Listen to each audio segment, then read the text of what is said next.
Hey, what's up, guys? Tyler here. Just checking in on the NFL playoffs. I know I've already missed the first couple weeks, and it's been a long time since I've done a YouTube video. Life's been super hectic, busy, but everything's all good. Since the last time I uploaded a YouTube video, I have actually gotten engaged since then, and I'll be getting married here in a couple months. And I turn 30 later this week, the big 3-0. But enough about that. I'll give you a quick recap of the NFL playoffs so far, and then I'm going to offer my predictions for this upcoming weekend's slate of games. In the wild card round, the Kansas City Chiefs defeated the Miami Dolphins 26-7 in the third coldest game ever recorded in NFL history. Frigid cold temperatures made for a very tough game for the Dolphins. Just kind of, for the most part, aside from that Tyreek Hill touchdown, it just didn't really look like they showed up ready to play. And I get it, the conditions were cold, and the last place I was going to be was at the stadium. Just really, really cold, so watched it from home, and I enjoyed every moment of it. Um, that same weekend, the Houston Texans destroyed the Cleveland Browns 45-14 in what was just a completely one-sided game. Um, the Browns looked good there for a while with Joe Flacco at quarterback, but it looks like their run came to an end the first weekend of the playoffs. Then the Green Bay Packers went down to Dallas and defeated the Cowboys 48-32 in a game that wasn't quite as even somewhat close as the box score made it look. Green Bay just owned that game from the very beginning, and it just really looked like the Cowboys just had no chance in that game, which is crazy with how good that defense has been all season long, and with the fact that there's so much talent on the offensive side of the ball, they just couldn't get it done. And surprisingly, Mike McCarthy has kept his job, and he'll be coaching on an expiring contract this coming season in 2024. So interested to see how that goes. My prediction is if he has another season exactly like this or even worse, Jerry Jones is not going to renew his contract, and they'll be looking for another head coach at this particular time next offseason. Detroit held on to beat the LA Rams 24-23 in what was number one, the return game of Matthew Stafford for the first time since being traded from Detroit to LA, and kind of a renaissance, if you will, for Jared Goff, considering that was the team he was drafted by and played for a while before getting traded. And it was, secondly, the first playoff game in Detroit in 3 decades, and that did not disappoint. It was a great game. Very happy for that organization. They went 0-16 in 2008, which is how they got to the number one pick to draft Matthew Stafford in the first place in the 2009 NFL draft. Went through all those years where Stafford just couldn't help get that organization over the hump for whatever reason. And then he gets traded, wins the Super Bowl the very first season after getting traded to the Rams. And what a turnaround. And let's not forget, Dan Campbell, a friend of mine on Facebook, Tyler Bailey, reminded me of this actually. Dan Campbell was actually a tight end on that 2008 Detroit team that went 0-16. So the fact that he was a player on that team and has helped bring that organization so much success in a relatively short amount of time as head coach is nothing short of remarkable. I mean, this is stuff Hollywood writes a script about and films a movie about. I mean, this is incredible. And then on those Monday games, it was Buffalo beating Pittsburgh 31-17 in a game that was supposed to be played on Sunday, but was pushed back a day due to a blizzard in Buffalo area.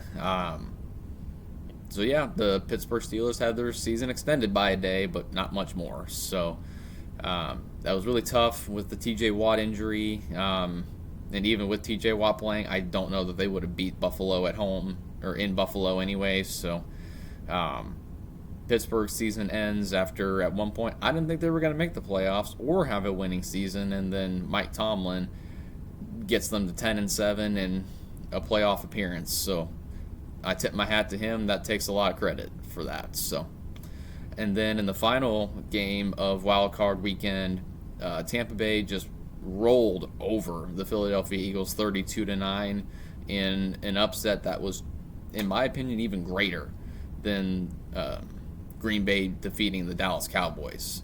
The Eagles just started off great, and then when they got to 10-1 and beat us at Arrowhead, they just fell off the grid.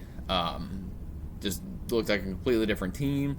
Tried switching up the defensive play caller, and then now their defensive coordinator, and then Matt Patricia, who took over as the play caller at the end of the year. They're both out looking for new jobs right now. So just crazy how that all transpired. But and there's so many rumors saying that Jason Kelce has announced his retirement. I have not seen anything yet of an official announcement that he's going to retire. So until he does, to me, he's not retired. So everyone needs to quit saying he's retired until the words actually come out of his mouth, in my opinion. So, and then just this previous weekend in the divisional round, it started off with the Baltimore Ravens just beating up on Houston in the second half after the score was tied at 10 at halftime. Outscored the Texans 24-0 in the second half to end up winning 34-10. So just looked like a completely different team in the second half after Lamar Jackson fired them up at halftime. I watched a clip of him speaking to the media after the game, and yeah, he got those guys fired up and ready to dominate the second half, and they did. So, and then the second game of the Saturday slate was San Francisco versus Green Bay. The 49ers held on to defeat the Packers 24-21 in a game that was very close, could have gone to overtime, but didn't, unfortunately, for Packers fans and for the team. So they are bounced out in the divisional round once again, and eliminated in the playoffs once again by the 49ers. That's the third time this has happened in like the past 4 or 5 years, which is just crazy to me. And then the first game yesterday was Detroit versus Tampa Bay, and Detroit held on and escaped with a win against the Tampa Bay Buccaneers.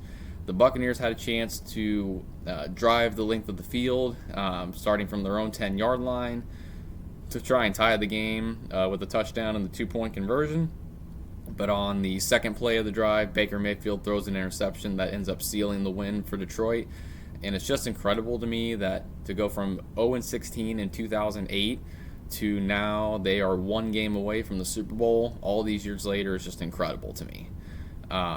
Absolutely incredible. And then the final game of this past weekend was just electrifying, really. Kansas City goes into Buffalo and manages to get the win over Buffalo, 27-24, in a game that came down to the final drive. The Buffalo Bills had a chance to try to tie the game and force overtime with a little under 2 minutes left in the game, and Tyler Bass pushes the kick wide right.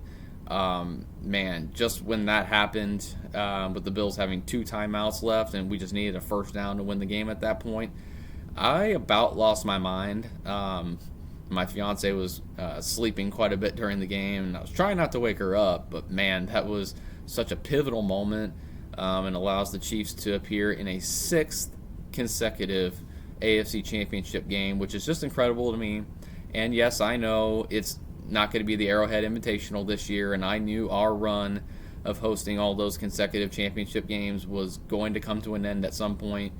And this year, in order to make it to the Super Bowl, we're going to have to go into Baltimore and beat a very well-rounded Ravens team, which is going to be tough to do, especially with so many unknowns surrounding Joe Thuney, with a pectoral injury that's getting tested today to determine the severity of it, and if he'll even have a chance to play at all in the postseason. Hoping for the best in that scenario. Safety Mike Edwards is in concussion protocol, so he's not a surefire thing to play on Sunday. Hoping he passes the protocols and whatnot. But even without him, and even without Trent McDuffie for a few plays because he had an injury there,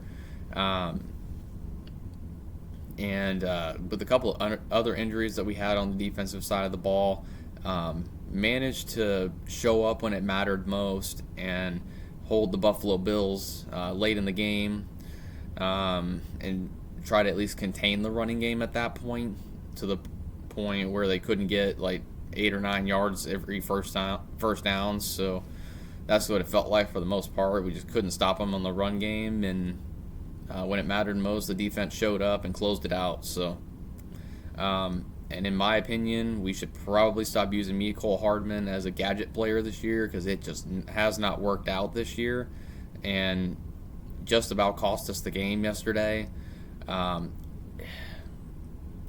I'm just going to offer this on the fumble going through the end zone. I think personally it's really dumb that when an offensive player fumbles through the end zone, that it should automatically go over to the other team and starting on their own 20-yard line. If anything, unless it was like intentionally batted forward, I could see that being, a penalty worth, giving the ball to the other team. But in my opinion, and this is probably not the best solution, but I'm just going to throw this out there. I think it should be brought back to the spot of the fumble, just like when it goes out of bounds normally. I should just think it'd be returned to the spot of the fumble, unless it's actually recovered. So that's just my opinion. And if you guys disagree with me, that's fine. We can all have our opinions. That's fine. It is what it is. But so now on to this weekend's slate of games.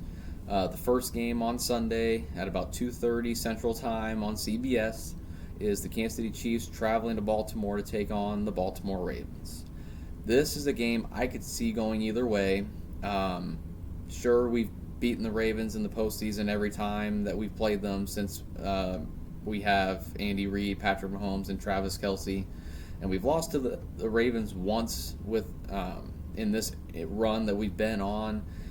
But those teams that we've beat in the past were very, very different than the team that we're going to be facing on Sunday. So it's going to be tough to go in there and beat the Baltimore Ravens. I think our defense is ultimately what's going to keep us in the game if we're going to have a chance to win. Got to have a spy on Lamar Jackson. Hopefully Willie Gay is able to play because he was out for a decent amount of the second half of yesterday's game. Hopefully we can get him back. Then having Tranquill and Nick Bolton in our linebacking core as well. Those guys are really good, especially Nick Bolton. And I just hope we can get more healthy along the defensive line because at times it just looked like we couldn't even register any pressure until late in the game, which is crazy because of how well the Buffalo Bills were able to run the ball on us early in the game. I figured they'd be completely worn out by then. And Lamar Jackson this year has shown a better ability to put a game on his arm instead of on his legs so much to win a game late with the Ravens trailing, because it feels like when they had their previous offensive coordinator, once you got up by 1 or 2 scores on Baltimore and it got late in the game, they just could not figure out a way to play from behind and ultimately come from behind and win consistently. But this year, the Ravens looked so much more well-rounded, and I really do think that this is going to be the toughest game, short of Super Bowls, that we've ever played in order to come out with a win. We're kind of banged up, and as far as I can see, aside from Mark Andrews, the Ravens are relatively healthy, and this is the time of year that you want your guys out there and healthy. So I definitely think with them being at home and having the healthier team, they definitely have the advantage there, which, I mean, it is what it is, It happens. I do think in the Buffalo Bills and Kansas City Chiefs game, there were a couple missed calls, but I think otherwise the game was pretty well officiated, and I don't think there was any rigging involved by the referees in that game. The Bills had a few different chances to try and take that win from us, and they just couldn't execute when it mattered most. couldn't find a way to win, and so that's just my opinion, And like I said earlier, if you guys disagree with me, that's fine. We're all entitled to our different opinions. Just don't come at me for my personal opinion. And they missed calls on both teams and going in both directions. So to me, it was just, for the most part, good officiating, but there were a few missed calls in the game. But I mean, that's going to happen. They're humans too. So it is what it is. I just really hope in both of these games coming up this weekend that there isn't any terrible calls by the officials that completely change the outcome of a game and swing the momentum completely back to one team or whatever. I just want the best team to win each of these games this weekend. And I do want to address a little bit of a conspiracy theory going around that the past two Super Bowls before this one, the two teams involved happened to be representing the colors that were in the Super Bowl logos the past couple years. I personally just think it happens to be coincidence. And I mean, if you go by that theory this year, the two teams that are supposed to make it in based on that theory are still alive. I don't know. That's kind of tough to just blindly say that the Baltimore Ravens and the San Francisco 49ers are going to be in the Super Bowl just based on that conspiracy theory, if you will. It's going to obviously be the team that executes better and is able to stay disciplined that wins each of these games. So I'm going to pick the AFC Championship game first because it is the first game this weekend. I've gone back and forth on this because I could see this going either way. I think it's going to be a fairly high-scoring affair. I think the Chiefs are going to be able to pull one out in the end and win 37-34. I think it's going to come down to a Harrison Butker field goal late in the game to take the win and go on to another Super Bowl. But again, if the Ravens win, in fairness, they are the better team, to be honest, and they are at home, so I mean, sure, it'd be disappointing, but at least we would have lost to a better team if that were the case to happen this weekend. Just hoping for our guys to get healthy this week and that we can be at our best come Sunday afternoon. And then the NFC Championship game, I've kind of gone back and forth on this one a little bit, not quite as much as the other one. I'm going to pick a upset here, and I think the Detroit Lions are going to win this game and go on to the Super Bowl with a score of 27-21. So, based on those predictions, it would set up a Week 1 rematch where the Detroit Lions beat the Kansas City Chiefs 21-20 in the opening game of the year, and that would be very exciting for the Detroit fan base to be back on that big stage in Vegas this year. And what a run it would be for the Chiefs if they can make it to another Super Bowl. It's going to be tough football this weekend. It's not going to be easy for the Kansas City Chiefs to go in there and get a win, but I think they can get it done. And, and I think Detroit has what it takes to be able to get past the San Francisco 49ers into the Super Bowl. But obviously, we'll just have to see how it all plays out come Sunday. And for those of you who are fans of the other three teams that are left besides the Kansas City Chiefs, I wish you all the best. But go Chiefs.